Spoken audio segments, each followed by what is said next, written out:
Mais où donc est le bord?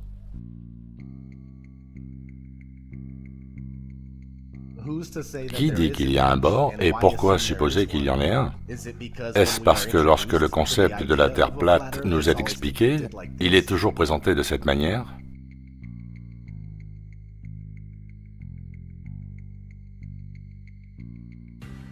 Dans le modèle actuellement le plus accepté, l'Antarctique n'est pas un continent, mais une masse de glace de 360 degrés qui retient les océans à l'intérieur. Quand on regarde la carte de Gleason, qui date de 1892, on voit indiqué dans le haut qu'elle est scientifiquement et pratiquement correcte, telle qu'elle.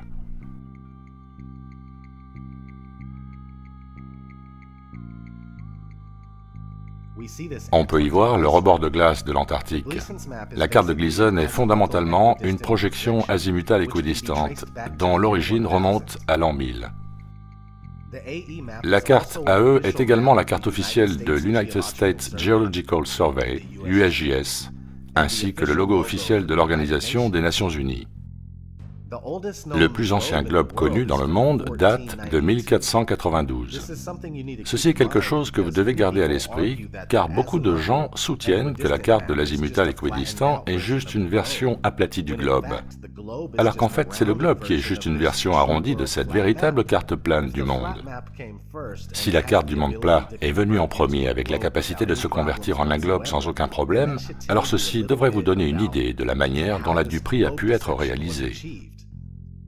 Maintenant, revenons à la question, y a-t-il un bord ou pas?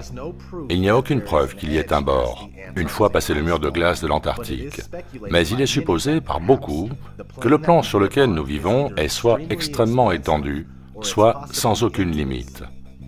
Dans ces deux scénarios, il est logiquement envisagé que de la masse terrestre a été cachée au grand public.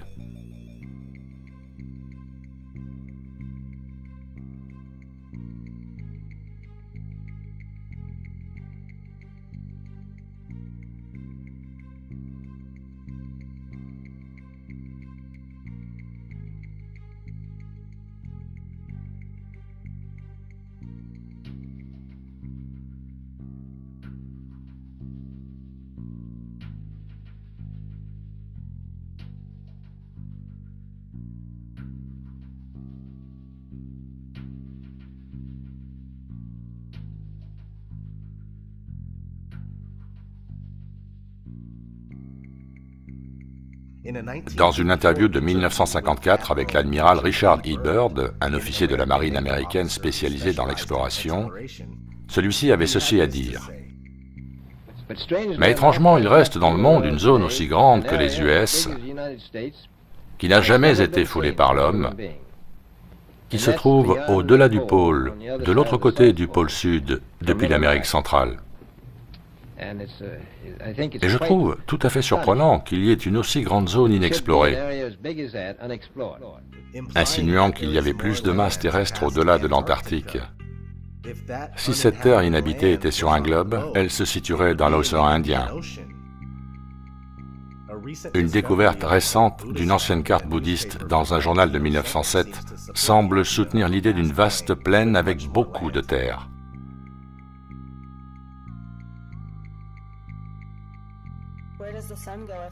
Où le Soleil va-t-il si la Terre est plate? Bien, le Soleil ne se lève ni ne se couche, mais se déplace sur un circuit dans le sens des aiguilles d'une montre, d'est en ouest. Le lever et le coucher sont une illusion causée par la perspective. Le Soleil disparaît au point de fuite de la perspective humaine sur l'horizon, là où le sol rencontre le ciel, et puisque le Soleil n'est pas à 150 millions de kilomètres. Je répète, pas à 150 millions de kilomètres, mais beaucoup plus proche et plus petit. La lumière qui en émane n'éclaire qu'environ la moitié de la surface plane, le long de son parcours quotidien.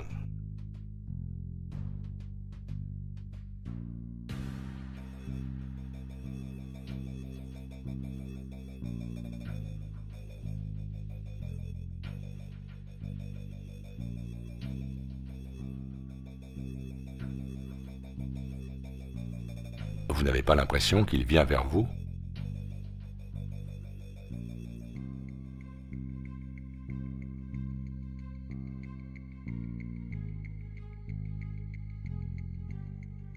le Soleil naviguant au-dessus de la Terre plane.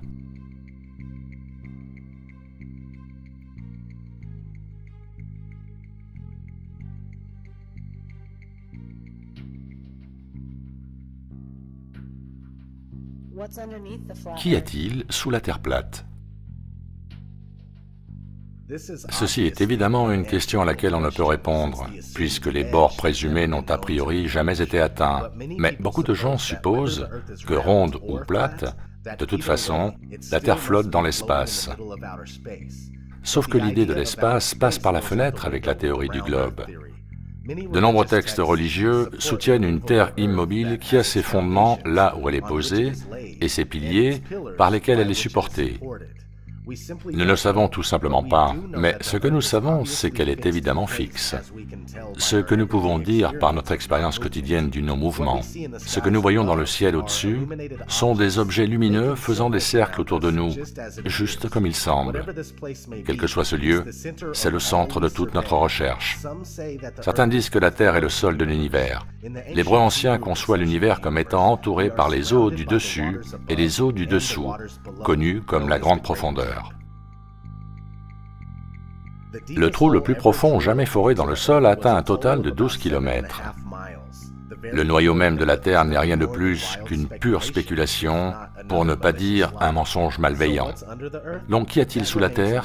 Cela reste un mystère pour nous tous. Mais une autre chose qu'il est possible de rechercher est ce qu'il se trouve à l'intérieur du sol. Des bases militaires souterraines de plusieurs milliards de dollars, connues sous le nom de DUMBS, D-U-M-B-S.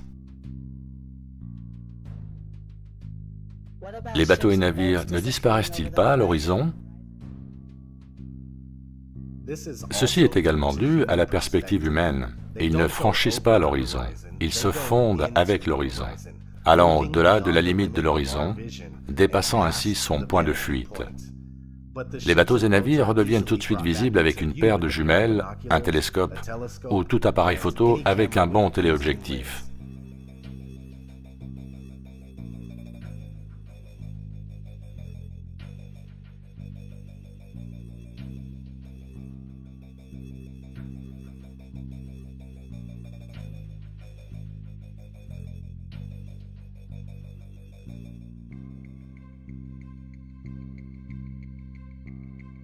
Une grande question à se poser est pourquoi n'apercevons-nous pas une rotondité évidente à partir de 36 km d'altitude, alors que beaucoup de gens prétendent que la courbure supposée peut être vue à partir du sol en regardant les bateaux.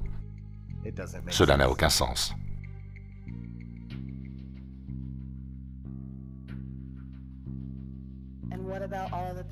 Et toutes les images de la Terre? Ce sont toutes clairement des images générées par ordinateur. Ils prétendent que cette photo prise d'Apollo 17 en 1972 est authentique, et que cette instantanée de la Terre en 1975 l'est également.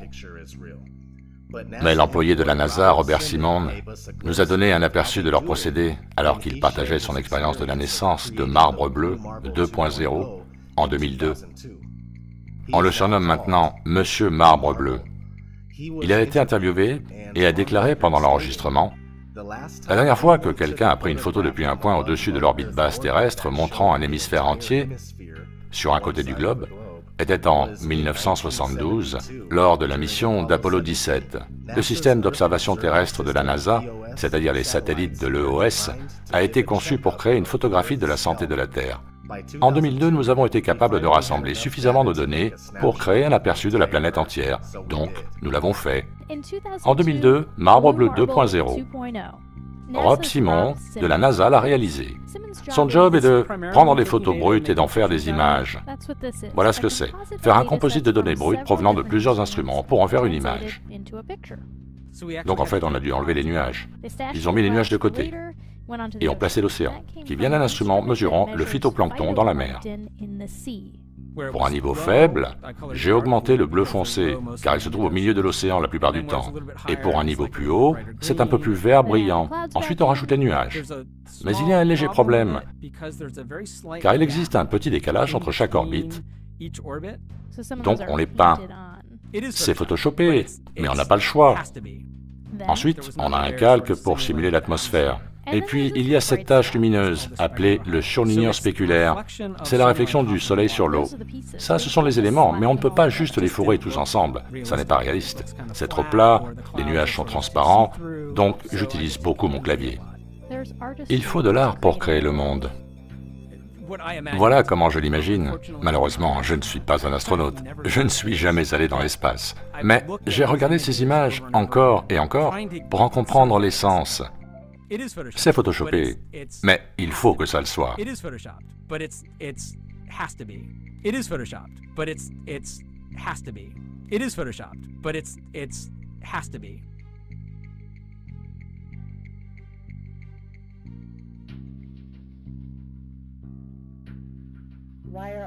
Pourquoi les autres planètes sont-elles sphériques ?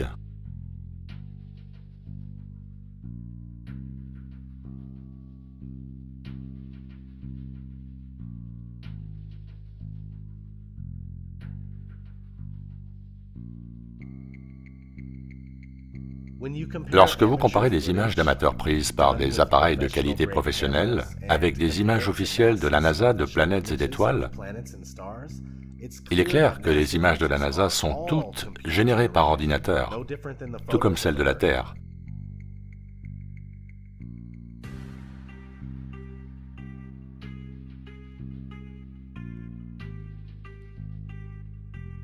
Ce que nous connaissons comme planètes sont en fait des lumières de formes arrondies qui semblent être posées au-dessus de la Terre plane.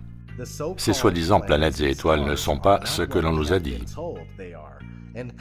Et faire la comparaison de ces objets lumineux dans le ciel avec la Terre qui est sous nos pieds pour tenter d'en prouver sa prétendue rotondité est très inefficace. Puisqu'il n'existe aucune photo réelle de la Terre et que son mouvement n'a jamais été ressenti ou prouvé, il semble logique pour quelqu'un de croire que nous vivons sur une surface plane immobile et que tout ce que nous voyons dans les cieux tourne autour de nous.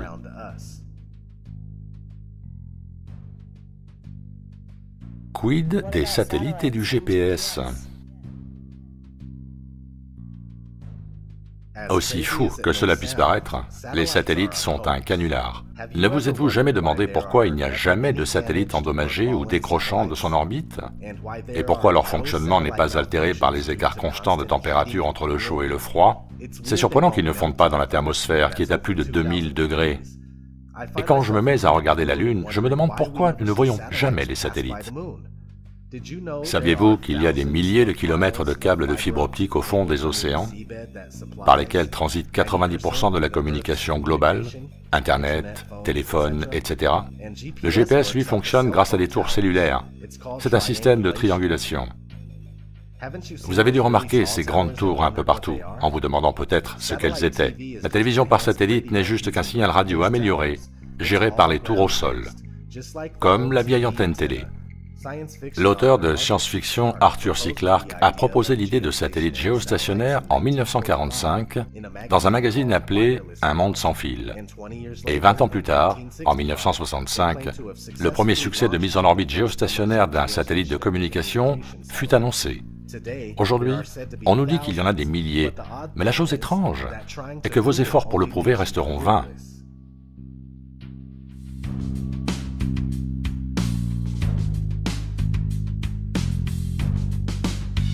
Bientôt sur cette chaîne, California Voyage, des démonstrations incontestables par la physique, reproductibles par n'importe quel professeur de sciences de lycée, que les théories mathématiques s'appliquant au système solaire ne fonctionnent absolument pas avec les observations que l'on peut faire en réalité.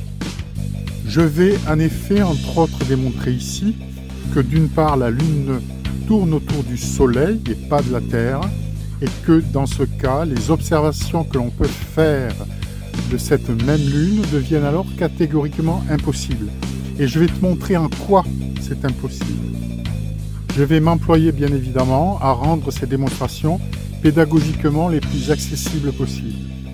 Je compte sur toi pour partager ces vidéos, les liker s'il te plaît et t'abonner à cette chaîne California Voyage si tu ne l'es pas encore. À très bientôt, bye.